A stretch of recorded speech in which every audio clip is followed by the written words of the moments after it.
I personally did not watch his speech, and until this moment I have not watched the speech. I've seen a few lines in the news about some of the sentences that he said, but I didn't bother watching it. And the reason is that he is constantly saying different things on different occasions. One day he says something, the next day he says the complete opposite.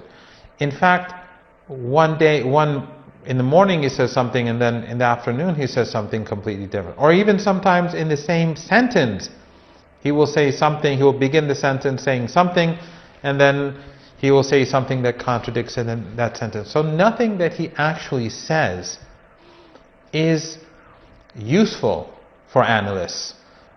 I'm asked sometimes, what do you think he wants to do? And I always tell people I have no idea, because he's not the sort of person that you can predict. And this, I'm saying it in a very negative way for the United States. There's no genius here. There's no ingenuity of that he's trying to be very sophisticated so that we don't know his intentions.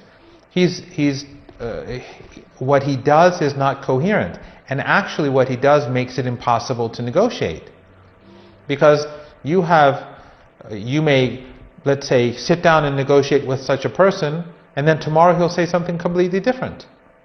I mean, forget the fact that he tore up the JCPOA, the nuclear deal.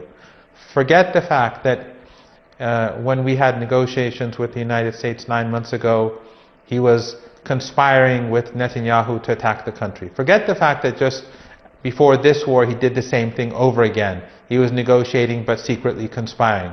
All of that aside, which makes it impossible to be able to negotiate with such a person and have consider the paper that he signs of any value, but the fact that he himself is constantly shifting and changing, whether it's tariffs, whether it's Iran, whether it's NATO, whether it's internal US politics, it just makes him someone who we cannot deal with.